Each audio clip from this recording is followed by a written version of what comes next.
បន្ទាប់ពីបានលើថាឈីណានចង់ប្រកួតចម្រាញ់ថ្នាំគ្រាប់ជាមួយនឹងគេនោះចង្ខុនក៏បានសើចសួរថាតើគេនឹងគឺស្ដាប់ច្រឡំមែនដែរឬអត់ព្រោះថាឈីណានគឺមិនមានឋានៈជាគ្រូចម្រាញ់អសតដូច្នោះគឺមិនស័ក្តិសមជាមួយនឹងពួកគេឡើយយ៉ាងថៃធានក៏តបទៅវិញថាមិនអីទេប្រសិនបើឈីណានចង់ប្រកួតគាត់គឺមិនប្រកាន់ឡើយវាគ្រាន់តែថាលើដូច្នោះឈីណានក៏សួរថាតើចង់កំណត់លក្ខខណ្ឌមែនទេអញ្ចឹងប្រសិនបើគាត់ចាញ់នៅក្នុងការប្រកួតនេះគាត់នឹងឲ្យឈិនស៊ីអឺសុំទោសពួកគេប៉ុន្តែប្រសិនបើគាត់ឈ្នះនៅក្នុងការប្រកួតនេះគឺត្រូវតែឲ្យចង្ខុននឹងគឺសុំទោសឈិនស៊ីអឺបន្ទាប់ពីស្ដាប់ឮដូច្នោះហើយចង្ខុនគេក៏តបទៅវិញថានាងគ្រាន់តែជាមនុស្សម្នាក់ដ៏ថោកទាបដូច្នោះហើយធ្វើដូចម្ដេចដែលអាចឲ្យគេនឹងគឺសុំទោសនាងបានទៅឈីណានឮពាក្យនេះហើយក៏តបទៅវិញថាមនុស្សថោកទាបតើមនុស្សដូចជាគេដែលបានប្រើប្រាស់អំណាចខ្លួនឯងនឹងគឺធ្វើបាបទៅកាន់អ្នកដទៃជាមួយនឹងច្បាប់ដ៏ឆ្កួតរបស់ពួកគេដើម្បីគៀបសង្កត់អ្នកដទៃនោះតើគេគឺមិនមែនជាមនុស្សថោកទាបទេឬហើយថ្ងៃនេះគាត់គ្រាន់តែចង់ប្រាប់ទៅកាន់ពួកគេថាគាត់មិនត្រឹមតែឈ្នះនៅក្នុងការប្រកួតចម្រាញ់អសតនេះទេគាត់ក៏មិនអាចអោបដៃឈើមើលចំពោះច្បាប់ដ៏ឆ្កួតលីលារបស់ពួកគេនេះបានដែរដូច្នោះក៏សួរទៅកាន់យ៉ាងថៃធានថាតើគេនឹងហ៊ានប្រកួតចម្រាញ់អសតជាមួយនឹងគាត់ដែរឬអត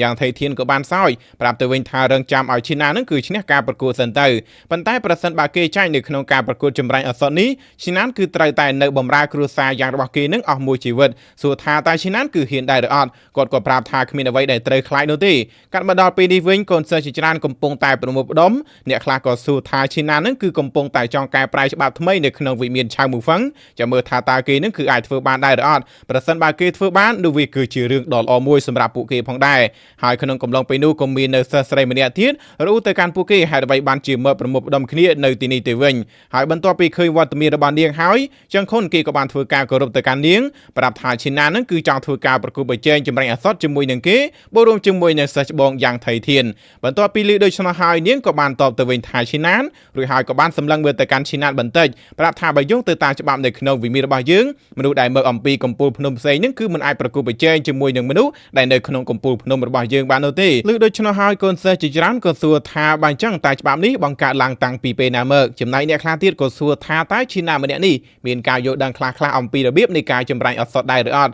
សរុបពេលដែលឈីណានក៏បានធ្វើការគួរសមទៅកាន់នាងប្រាប់ថាយ៉ាងណាមិញគាត់ក៏មានចំណង់ចំណូលចិត្តចំពោះការចម្រាញ់អសតនេះដែរនាងក៏នៅតែតបទៅវិញឲ្យឈីណានាំគ្នារបស់គាត់នឹងចាក់ចេញអំពីកំពូលភ្នំឆៅមូហ្វឹងទៅយ៉ាងថៃធានក៏ប្រាប់ថាប៉ុណ្្នឹងបានហើយប្រសិនបើលោកប្អូនឈីណានមានចំណង់ចំណូលចិត្តចំពោះការចម្រាញ់អសតនេះយើងគួរតែផ្ដល់ឱកាសឲ្យគេទៅតើវាមានអ្វីខុសនាងក៏បានតបទៅវិញថាគេគឺបានធ្វើបាបកូនសិស្សនៅលើកំពូលភ្នំខ្លួនឯងរាល់ថ្ងៃតើប៉ុណ្្នឹងគឺមិនទាន់ឆ្អែតមែនទេហេតុអ្វីបានជាចង់បង្កបញ្ហាទៀតយ៉ាងថៃធានក៏តបមកវិញថាឈីណាននេះដោយសារតែគេគឺបានមើលងាយអំពីសមត្ថភាពក៏ដូចជាអំណាចនៃគ្រូចម្រាញ់អសតនៅក្នុងវិមានឆៅមូហ្វឹងរបស់គេហើយមិនត្រឹមតែប៉ុណ្្នឹងទេក៏បានប្រើប្រាស់ក្បាច់គុណរបស់គេនឹងធ្វើបាបកូនសិស្សនៅក្នុងវិមានឆៅមូហ្វឹងរបស់គាត់ទៀតដូច្នោះហើយជាធម្មតាគាត់ក៏ត្រូវតែបង្រៀននៅមេរៀនខ្លះជូនទៅកាន់ឈីណានតាមរយៈជំនាញនៃការចម្រាញ់អសតរបស់គាត់ដែរលើដូច្នោះឈិនយីងនាងក៏បាននិយាយទៅកាន់ឈីណានវិញម្ដងនាងពិតជាកោតសរសើរចំពោះភាពក្លាហានរបស់គេបើទោះបីជានៅក្មេងក៏ដោយប៉ុន្តែអ្នកវឹកហាត់ក្បាច់គុណជាមួយនឹងគ្រូចម្រាញ់អសតជាធម្មតានោះទេ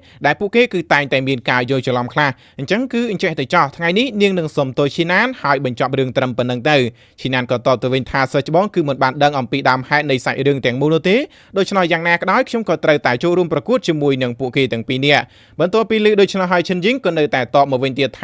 ផ្លូវនៃការវឹកហាត់ក្បាច់គុណជាមួយនឹងគ្រូចម្រាញ់អសតវាគឺពិតជាផ្លូវពីរផ្សេងគ្នាដូច្នោះហើយឈីណានតើហេតុអ្វីចាំបាច់ចូលរួមជាមួយនឹងការប្រកួតដែលខ្លួនឯងនឹងគឺមិនអាចយកឈ្នះបានធ្វើអ្វីឮដូច្នោះហើយឈីណានក៏នៅតែតបទៅវិញថាគាត់គឺពិតជាអរគុណសម្រាប់ការព្រួយបារម្ភរបស់នាងប៉ុន្តែយ៉ាងណាក្តីការប្រយុទ្ធខ្លះគឺត្រូវតែប្រយុទ្ធដោយមិនគិតអំពីលទ្ធផលនោះទេហើយគាត់ក៏ជឿទៀតថានៅក្នុងទីលាននៃការប្រកួតចម្រាញ់អសតនេះគឺជាពួកគេទាំងពីរនាក់ដែលចង់ប្រកួតប្រជែងហើយវាគឺមិនមែនជាគាត់នោះទេចំណែកឈិនយីងបន្ទាប់ពីបានឮនៅពាក្យសម្ដីរបស់ឈីណានហើយនាងនៅតែញញឹមរួចហើយក៏បានតបទៅវិញទៀតថាឈីណានគឺប្រៀបបីដូចជាកូនគោដែលទើបតែកើតមកប៉ុន្តែបែរជាមិនខ្លាចសត្វខ្លាដូច្នោះដោយសារតែឈីណានគឺមានទំនុកចិត្តបែបនេះទៅហើយនាងនឹងចូលរួមនៅក្នុងការប្រកួតនេះដែរហើយប្រសិនបើឈីណានចាញ់នៅក្នុងការប្រកួតចម្រាញ់អសតនោះឈីណានគឺនឹងក្លាយទៅជាកូនសិស្សរបស់នាងហើយបន្តមកទៀតនាងប្រកាសជាបង្រៀននៅមេរៀនដ៏ល្អមួយជូនទៅកាន់ឈីណានដើម្បីឲ្យឈីណានគឺបានដឹងថាតើអ្វីទៅដែលជាគ្រូចម្រាញ់អសតពិតប្រាកដបន្ទាប់ពីនិយាយគ្នារួចរាល់ហើយពួកគេទាំងអស់គ្នាក៏បានយល់ព្រមដែរ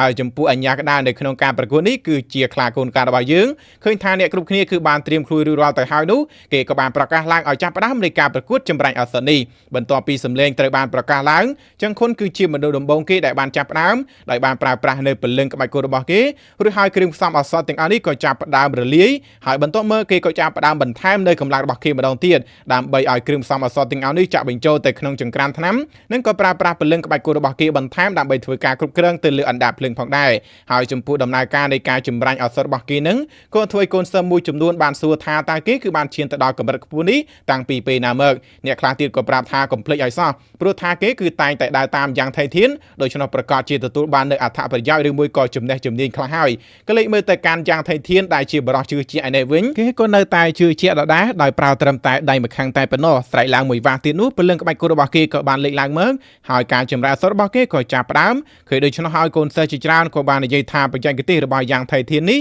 វាគឺជាបច្ចេកទេសសម្ងាត់ដែលឪពុករបស់គេបានបង្រៀនមកហើយក៏បានចំណាយពេលរហូតដល់10ឆ្នាំដែរទម្រាំតែស្វែងរកនៅធនធានបានសពគ្រប់ហើយការប្រើប្រាស់របស់គេនោះវាគឺជាការប្រើប្រាស់នៅវិញ្ញាណក្បាច់គុណដើម្បីធ្វើការគ្រប់គ្រងនៅអណ្ដាតភ្លើងក៏ដូចជាដើម្បីចម្រាញ់នៅឱសថដោយស្វ័យប្រវត្តិផងដែរចំណែកខ្លះកូនកាត់ក៏ដូចជាអ្នកផ្សេងទៀតក៏កំពុងតែចាប់អារម្មណ៍ជាមួយនៅបច្ចេកទេសនៃការចម្រាញ់ថ្នាំគ្រាប់របស់ឈិនយឹងដូចគ្នាដែលអ្វីដែលនាងបានបញ្ចេញវាហាក់បីដូចជាបច្ចេកទេសមួយដែលខុសប្លែកអំពីអ្នកដទៃចំពោះអ្វីដែលនាងបានប្រើប្រាស់នៅពេលនេះឈិនស៊ីអឺក៏ប្រាប់ថាវាគឺជាបច្ចេកទេសមួយដែលនាងបានប្រើប្រាស់ក៏ដូចជាបង្កើតឡើងដោយខ្លួនឯងដែលវាគឺជាទឹកហើយនឹងភ្លើងដូច្នោះនៅក្នុងកំឡុងពេលដែលនាងកំពុងតែធ្វើការចម្រាញ់ឱសថនឹងក៏អាចធ្វើការរក្សានៅគុណភាពនៃថ្នាំគ្រាប់បានដែរហើយប្រសិនបើប៉ុន្មានឆ្នាំមុនដោយសារតែនាងក៏មានរឿងជាមួយនឹងយ៉ាងថៃធានទេម្ល៉េះហើយនៅពេលនេះនាងគឺបានបំបីកម្រិតឈានទៅដល់មួយកម្រិតទៀតរួចទៅហើយក៏លេទៅមើលឈីណានវិញគាត់ហាក់បីដូចជាមិនប្រញាប់ប្រញាល់នោះទេបើទោះបីជាអ្នកខ្លះទៀតនឹងទៅដល់ពាក់កណ្ដាលផ្លូវហើយក៏ដោយចំណែកយ៉ាងថៃធានក៏នៅតែនិយាយថាយ៉ាងណាមិញឈីណានគ្រាន់តែជាមនុស្សម្នាក់ដែលទើបតែចាប់ផ្ដើមនៅក្នុងការរៀនចម្រាញ់ឱសថ